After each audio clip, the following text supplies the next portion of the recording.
You're done.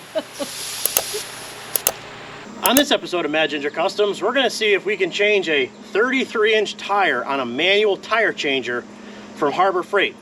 I modified mine. You guys may have seen that video. Everyone said you cannot do this. That's too big of a tire. We're about to find out. Let's go. Anybody who owns one of these machines understands that the Achilles heel is the bead breaker.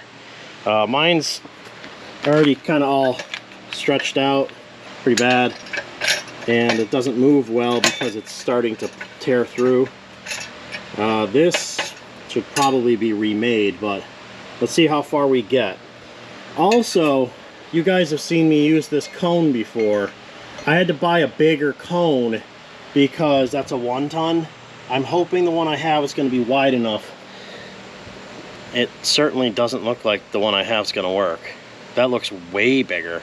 I actually measured like just a Ford 1-ton. I'm like, boy, that thing looks like 5 or 6 inches. This thing's only 4 inches. I don't even know if we can do this, but we're going to try. That's the adapter I bought, which is the largest one made.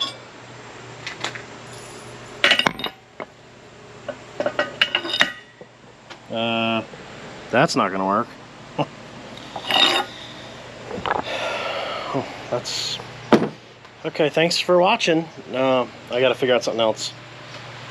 Maybe I can cut something on the plasma table and make a spacer. I don't... Adapt and overcome, or just pay someone to do it. I really need to get this truck drivable. Thought about just saying screw it and I'll just bring him to a tire shop, but I'm like, I'm off today. I have a little bit of time before I got to go around with Jess. I do have a plasma table. We might as well try, right? So here's what I'm going to do. Excuse the fan. I'm going to make an adapter that fits in this hub that's this diameter, and then I'm going to make another one that's this diameter and sits on top of this wheel but has a cutout right here. So for what holds the wheel from spinning. I don't know if any of this is going to work, but I got scrap and it took me 5 seconds to design it in Fusion. I'll throw some water in the plasma table. We got an Arccaptain CUT65 MP on duty. It may work. I got a piece of scrap out here that I just cut up. So I think I got enough right here. So I think I can just cut a couple circles out of that. And maybe this is obviously longer than I wanted to spend doing this, but here we are. But once you do it, you can, you have the adapters forever. It might be worth the effort. It's not taking that long.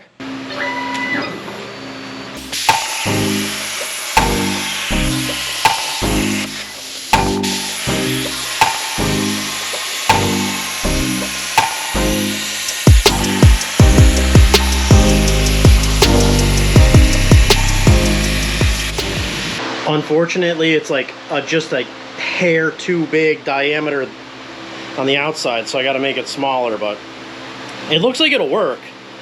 I just got to take like maybe a 1/16 of an inch off of it. I mean, I guess I could do it with the flap wheel. Let's cut the other one and we'll see if that works, and then we'll go from there. Sweating, it's horribly hot.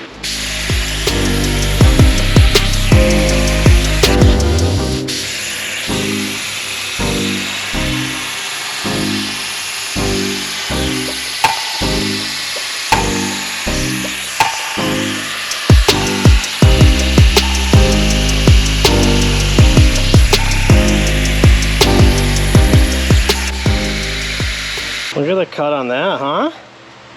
So the way I thought is this thing will stay in the middle and this cutout will go here.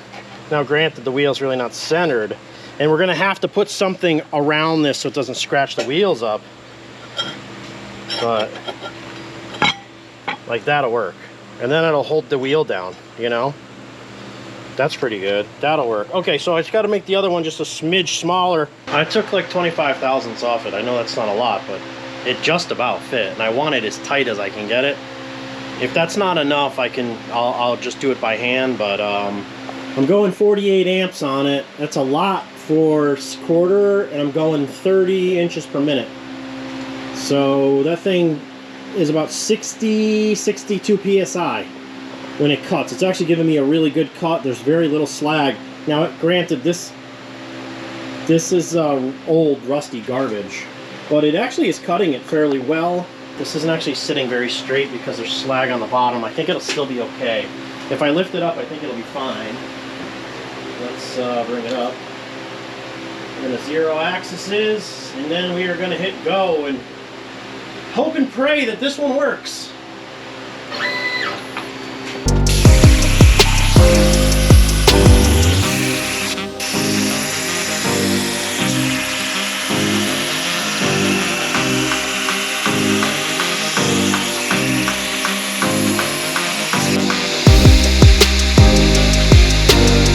Look at the cut quality.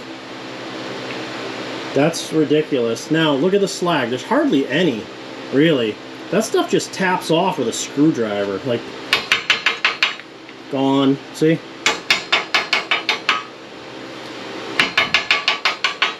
Pretty easy, right? Not bad. So this will do. She fits, but she's tight like a tiger. Like I gotta tap that in. I don't want to bottom it out. I think it needs to be a little bit looser than it is. I don't want to have to drive it into the wheels. So I think I'm just going to try to clean it up with the flap wheel. Hindsight being 2020, I would have made it 5.0. I made this 5.1. So that extra 1/10 of an inch it's correct. It's just really too tight for real world. I mean, if you, like, this wheel has oxidation in it and stuff. If the wheel was maybe new, it might have dropped right in, but I mean, I could push it in, but then I can't get it out. So it's 1.68 is what you want here. Technically it's 1.67, but 1.68 fits, and it has a little bit of wiggle room, so you can, you know, slide it down and you don't have to worry about the paint. And then if you got, you know, Dana 60 wheels, I think it's 5 inches. That's all you need. You know, my wife makes do with that. Let me take this off of here, and I'm just gonna clean this edge up with the flap wheel, and I think it'll fall in. Just like that. Fits in there nice and snug. It'll do the job. And then we got our piece that goes on top to hold it down. I can't imagine they're gonna come off nicely. But, you know, I'll give it my best. If I can't get them off, I'm gonna call Troy. I wasn't even running the camera. It took literally no effort. Like that just pushed off. That thing came right off, look at that. I'm having a hard time believing that came off. That's the leg brace. Physical therapy for the leg. Probably need it for the back now too. Don't tell Jess about the back. She's not out here. Oof, in pain. You know, handful of a leave, you're probably all right. Oh, she is up there. She can hear me. I was trying to do this early so the sun wasn't like right here. Now it's right there. On my ginger skin. For everybody that told me you can never change a tire that large, it fell off the rim. I know I wasn't running the camera because it doesn't really matter. You guys have seen me do this 1,000 times. Now, the hub issue, I get. That's difficult to overcome. But as far as like, can you get them on and off? I mean, we're gonna find out right about now. So I'm gonna mount this thing up and you guys can watch as I struggle bus. This is the tube that leaked off my tractor. I already changed it. But I think if we cut a slice out of that, that'll be a good cushion for the top so we don't scratch the wheels up too bad. What do you guys think? This is why I save crap like this. So we're gonna spacer to keep us centered.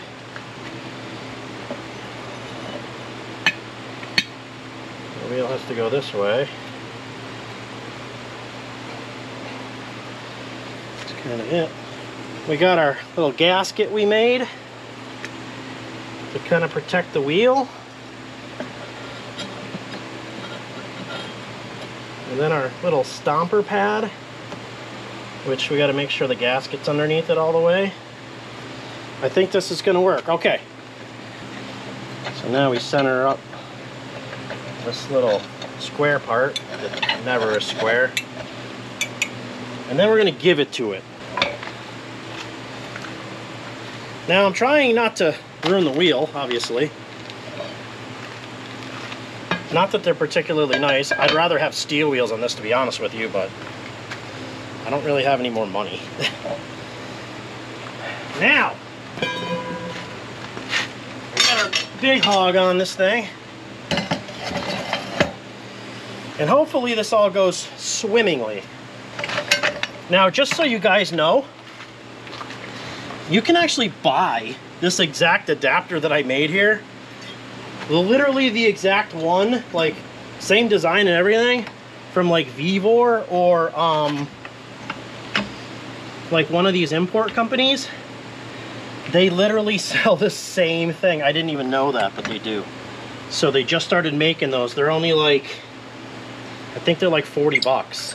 So clearly my video that we've all watched, 800,000 people have watched that video, is no longer needed because you can buy what I made. So there's really no point in making it yourself.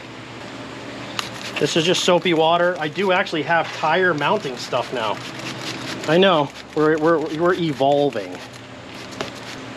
Evans Fierro is dangerously close to where I'm working, so none of that's good.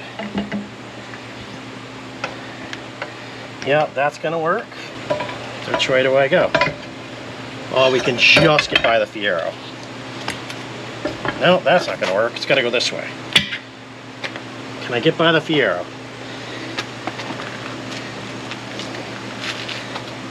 You guys are in the way too. Oh, easy. Everybody told me this was impossible. That tire's way too big, you'll never be able to do that. I just did. I literally just did. Now maybe they mean I can't get the new one on. Maybe that's the case, but this is coming right off. Oh, it did not. I missed.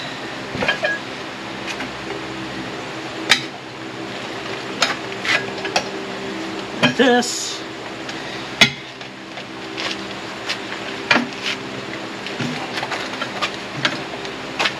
probably should have lubed the other side too.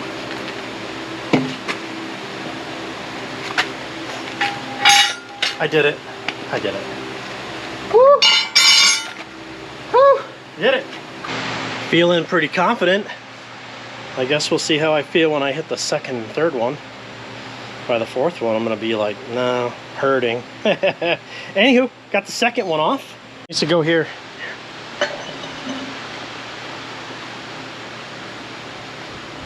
So that falls right in there. Keep us center. This whole thing's starting to lean backwards now because she's hammered.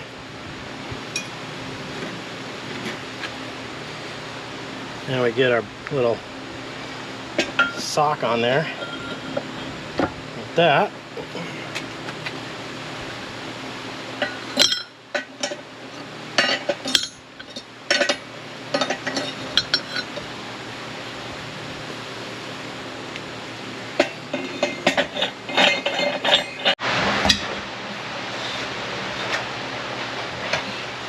Evan's over there washing the pop up.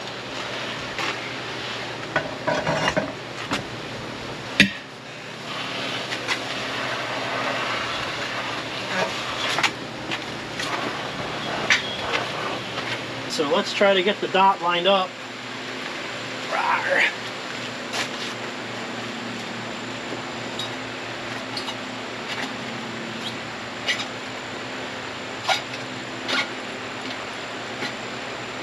Had these discussions before about not leaning over this thing.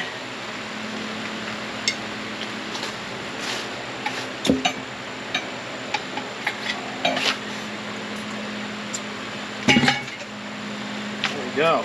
I think the soapy water is going to do us better. I got to be honest with you. I put a rim clamp on here,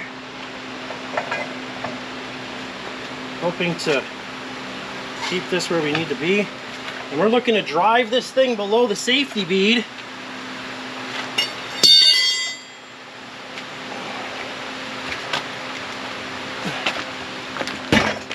That popped right on. Easy. You guys all had me nervous. You'll never be able to do that, Dave. Okay. This is easier than changing the tires on my Accord. We are going to be using balance beads for this. I know there's mixed reviews on balance beads, but I've had good luck with them, especially on big tires. These are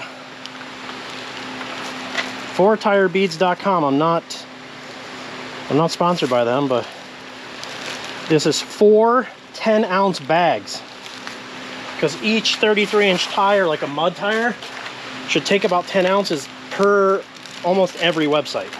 I'm gonna get this on the bottom in there really good, like drive it in, and then I'm gonna dump these things right in. And then we're gonna make sure none of them are in the bead area. Okay, we're all in there. Oh, we got some stragglers. You don't want stragglers in there.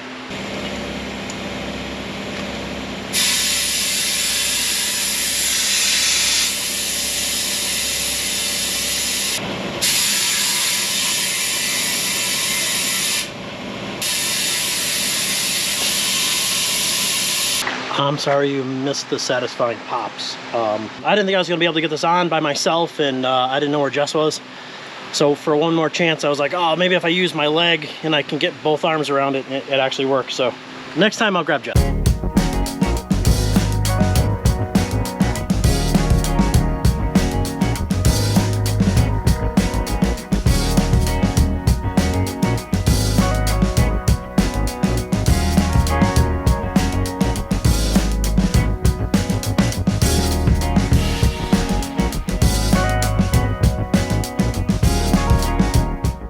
Hey, say hi to Jess.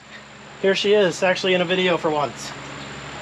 I had a hard time getting this to set on the bead because I couldn't press the air and lift it all in the same time. So Jess is gonna play trigger finger. You ready? Yes. Send it. Go. All of it.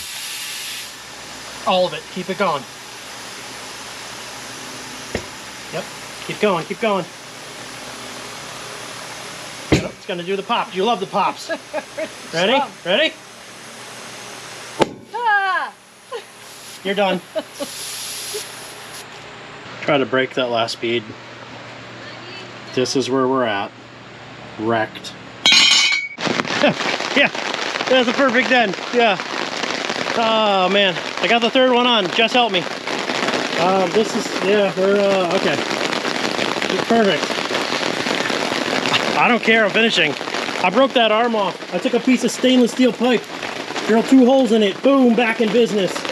Not great, but it works. Well, she good? We're on.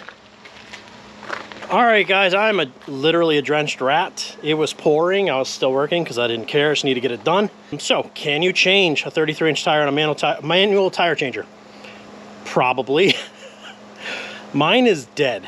I did replace that bead breaker arm with some stainless, but the whole entire center shaft is just buckling. You know, I've had it for a couple years. That was our #1 video, was modifying that thing. I think that thing has like 870,000 views. So thank you guys for that. I'm going to put the files for the cut files for that center spacer and that top plate on my Facebook page in case that helps anybody out, in case you're like, you know, you got a way to cut them out CNC, or you can just run down to a shop and have them done, because honestly, after I had that, it went pretty decent besides the bead breaker breaking. But anyway, guys, I'll put a link in the description to everything I've used. If I can do it in the rain with broken equipment, probably so can you. Thanks for watching.